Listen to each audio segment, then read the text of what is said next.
Mahua Maitri ji. Thank you, Honorable Chairperson, sir. I'd just like to point out that I have between 16 and 17 minutes, sir, and I'd be very obliged if I could finish my allotted time. Today I stand, sir, please. Today I stand on behalf of my party, the All India Trinamool Congress, with a heavy heart, but with a complete clarity of purpose to support the motion of no confidence against the Speaker of the 18th Lok Sabha for presiding over the liquidation of the functioning of parliamentary democracy. It is richly ironic, it's divine karma actually, that I, the lady MP, who was illegally witch-hunted by the government, wrongly expelled by Ethics Committee, which had no power to expel, after a motion in which I was not allowed to speak, where the Speaker, in violation of every principle of natural justice, did not allow me to defend myself. Today I am opening the debate for my party in a motion of no confidence against that very Speaker. You can't run away from karma. Dr. Ambedkar said that Parliament belongs to the opposition and the government should always be on trial. On the anvil, he called it, to ensure accountability. The role of the Speaker is that of a neutral arbiter and a keeper of the order of the House. This is absolutely vital to the function of Parliament. John Bercow, the Speaker of the UK House of Commons, said, "I never aspired to be Speaker of the House of Commons simply so I could say I am the Speaker of the House of Commons and tell my children that." So it can't be a matter of ego. It can't be a matter of personal legacy. The post is far beyond that. It is a fitting tribute to the vibrancy of India's democracy and the strength of India's dissenting voices that a motion of no confidence was moved against the very first Speaker of the Lok Sabha, G.V. Mavalankar, in 1954. He was accused of openly espousing the cause of the official spokesperson of the ruling party in all matters and constituted a serious danger to the functioning of the Lok Sabha. Pandit Nehru, who was PM then, participated in the debate, and he said that more time should be allotted to the opposition than to the government benches. Pandit Nehru, as Prime Minister, said this. What is the tradition we are following today? In the next decade, in 1966, there was a second motion of no confidence against a sitting Speaker, against Sardar Hukum Singh. And there it was claimed that he was arbitrarily disallowing questions likely to cause acute embarrassment to the Prime Minister, to ministers, to top leaders and government officials. Sounds familiar? Does it sound familiar or not? 20 years later, in 1987, again a motion was moved against the then Speaker Balram Jakar. Moving the motion was a future Speaker, CPM Somnath Chatterjee. And he said that Parliament is as much in danger from a muted Parliament than from executive authoritarianism. This is what Somnath Chatterjee said. The resolution was critical of Jakar's rulings, which denied MPs the right to move adjournment motions. What do we have today? We have the Honourable Speaker who has not allowed a single adjournment motion. Every morning we come here and like a stuck record, what do we hear? Kisi bhi स्थगित प्रस्ताव का अनुमोदन नहीं दिया गया. Every morning we hear this. But you know something? In the previous 3 instances, something was different. What happened? In each of the 3 previous instances, there was a deputy speaker to preside over the proceedings. In Mavalankar's case, there was Anantasayanam Iyengar, who was then deputy leader of the Lok Sabha in 1954. In 1966, in Hukum Singh's case, the then deputy speaker was S.V. Krishnamurti Rao. He didn't get a chance to preside over the proceedings because the person who brought the motion, he himself, Madhu Limahi, failed to get the requisite 50 people, so the motion failed. In 1987, in Balram Jakar's case, the Deputy Speaker M. Thambuderai presided. But today, what do we see? There is no Deputy Speaker. In the 17th and 18th Lok Sabhas, for the past 7 years, the post of the Deputy Speaker has been kept vacant. Article 93 of our Constitution very clearly says that the House of the People shall, the word shall is used, as soon as may be, choose 2 members of the House to be respectively Speaker and Deputy Speaker. If the post becomes vacant, immediately another one shall be elected. Then there's Article 95(2) of the Constitution. What does it say? It says, during the absence of the Speaker from any sitting of the House, of the deputies or the Deputy Speaker, if he is also absent, any other person who can be determined by the House. Today, when the debate started, what did we see? The person, no disrespect to the current chairperson sitting there, but there was no consensus, there was no spirit of the House that was taken into accordance as to who is going to preside over the proceedings. The Speaker, the Honourable Speaker of the 18th Lok Sabha, has achieved many firsts. Unfortunately, all of them have been less than graceful benchmarks. He keeps talking about the vaunted garima of the House, but it has come to a point that the minute the Speaker comes into the House, garima leaves the House. That's where we are today. I am first going to analyze the Honourable Speaker's inglorious record on a macro level, and then I'm going to dissect it on a micro level. So let's look at the first macro point. Suspensions under Rule 374A of the Lok Sabha Rules and Proceedings. Now, what did we have before? First, we had Rule 374, which required any suspension to go through a formal motion. 2001, Atalji's government, NDA government, you bring in 374A, which gives the Speaker, in case of a grave disorder, without moving a formal motion, he has the right of immediate suspension, without any formal motion.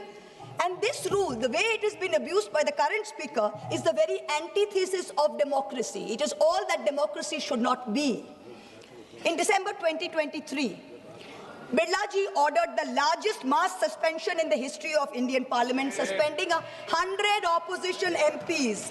This one episode alone accounted for over 40% of all Lok Sabha suspensions since 2004. In the last 20 years, in one day, he suspended 40% of the total. And why did he do this? What was our grave error? We wanted a statement from the government on the breach of the parliamentary security. Was this not a matter of national importance? You tell us. Let this be a fair and neutral debate. Now, while these MPs were suspended, Birlaji presided over the passage of 3 criminal amendment bills without any substantive discussion. I would say he's complicit in... But this incident was not a one-off for him. Between 2004 and between today, I've listened to all of you, Mr. Pal. We can't speak to you anymore. The word removed from the record. Please expunge it. The word is removed from the record. Please expunge it, sir. No, Please sir. Suresh ji, please let me say. Sir. Suresh ji, please. But this incident was this incident was not a one-off moment for the Speaker. Between 2004 and today, 245 suspension actions were recorded in the Lok Sabha, and half of this total, 120 suspensions, were done by Birlaji alone. And that's not all. He's the only Speaker who has suspended only opposition MPs. 100% of these 120, 112 in the 17th Lok Sabha, and 120 suspensions have been done by Birlaji alone. And they were all Lok Sabha, they were all members of the opposition. Zero NDA. Let us now look at the numbers for previous speakers. The country has a right to know these statistics. In Somnath Chatterjee's time, 2004 to 2009, only 5 MPs were suspended. Never once Rule 374A used. 4 were suspended due to irregularities in MP lads, and 1 was suspended due to some impropriety on an MP tour. Somnath Chatterjee was a UPA nominee. He presided over turmoil in the House. Advani ji was LOP at that time, but he never suspended NDA MPs. He never throttled their voice. He was called headmaster because he used to always scold MPs. He even went so far as to say that you all are misbehaving so much, you should not be allowed a penny of the public paisa to be spent on you. But even then, he never suspended anyone. Then we come to Meera Kumarji. She was also an UPA nominee. She was Speaker 2009 to 14 when Sushma Swaraj ji was LOP. Honourable MP, she suspended. One second. I would like to remind you sir. that any MP who suspended is not suspended by the Speaker. And I will take your point, and I will say... There is a process, there is a procedure. Yes, sir. There is a process, there is a procedure. All right, sir, he presided over it. The process is followed. Yes, sir, he presided over it. Sir, I will change my terminology. Perhaps we should add a 10th member member to the panel. We should add a 10th member to the panel. But anyway, I'm joking, sir. I'm joking, sir. No. I'm joking, sir. One second. All right. Please hold on. Please hold on. No, this cannot continue like this. Yes, sir. All right. This is not done. Okay, sir. This is sir, not done. Sir, let me go. I apologize. Sir, let me go back. Her previous sentence is removed yes, from the sir. record. Okay, yes, sir. All right. She suspended. She is suspended. One second. Yes, sir. This type of sly remarks should be removed, and I Please request the chair to caution the member to bereft from this type of sly remark. No, one second. No, one second. No, I fully agree. I fully agree with Mr. Bharat. I fully agree because the comments are against the chair. Sir, very good. Please continue. That's fine. Saugat Raji, please understand. These remarks are against the chair. Sir, we are moving a no confidence against the chair. Sir, we are moving a no confidence against the chair. Obviously, the comments will be against the chair. Please let me finish, sir. Please let me, Suresh Yes, ji. sir, Mr. Suresh ji, please let me finish. Venugopal ji, please let me finish. No, sir, please. Don't Venu ji, misinterpret. let me finish. Please do not You are taking my misinterpret. time, Venu ji, please. While she is supposed to talk on the Venugopal ji, resolution, she is please. now remarking on the chair. Venugopal This ji, is not let done. me speak. Let me speak. So Venugopal she ji, is it's requesting okay. you now It's to okay. sit down. It's okay, sir. Okay. So when Meena Kumar ji was also a UPA nominee, she was Speaker 2009 to 14. Sushma Swaraj ji was LOP. She suspended a total of 45 MPs, but 70% of these were UPA, mostly Congress MPs from their own party, because they were protesting against the bifurcation of Andhra Pradesh. Only 30% were from other parties. Sumitra Mahajan ji, 2014 to 19, suspended 73 MPs during her tenure. Of them, 25 MPs were Congress, 33% over the Lalit Modi issue. Remaining 67% were AIDMK MPs over the Kaveri issue and TDP MPs over the Andhra Pradesh special status issue. Madam, let me again remind you, Yes, there is a process proceedings Yes, sir. of the House. It is the House that decides. She It is the presided House. over the second macro I will point, have sir. to interrupt you because you are not correcting the course. Okay, sir. Yes, the second macro point. Are Venugopal ji. Sir, Honorable MP has requested you not to interrupt her, sir. She has already requested. No, sir. The second macro point, sir. The decline in the number of bills being sent for scrutiny to parliamentary standing committees under the guardianship of the Speaker. Let me change my terminology. Parliamentary standing committees were formed in 1993 for what? To scrutinize bills. The 14th and 15th Lok Sabhas, with the UPA governments in the place, sent 60% and 71% of bills to the Parliamentary Standing Committee. What happened in 2014? 14 to 19? The 16th Lok Sabha, only 27% of bills were sent. What happened in the last Lok Sabha? 16% of bills were sent. The way it is going in this Lok Sabha, God knows what will happen. It will become single digit probably. Now let us look for a more detailed dissection. The office of the leader of the opposition in the Lok Sabha was accorded statutory recognition under the Salary and Allowances Leaders of Opposition in Parliament Act 1977. It is equivalent to that of a cabinet minister in rank. Ram Subhag Singh was the first, Buxar Bihar was the first recognized LOP in the 4th Lok Sabha from the Congress O, which was the Kamraj Morarji Desai syndicate.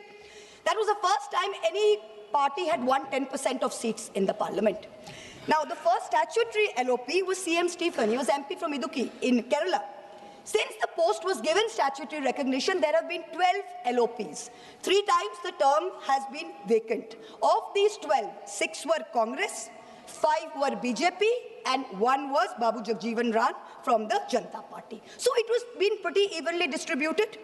Each of the BJP LOPs, LK Advani ji, Atal Bihari Vajpayee ji, Sushma Swaraj ji, has had more than their fair share of parliamentary time and spotlight in the correct spirit that the opposition owns the House. It was not denied to them. In 2012, Sushma Swaraj ji, then the BJP's leader in the Lok Sabha, even said, not allowing parliament to function is also a form of democracy like any other form. That we have also seen. So in the Lok Sabha, past speakers have allowed not just the LOP, but also senior members to intervene in debates.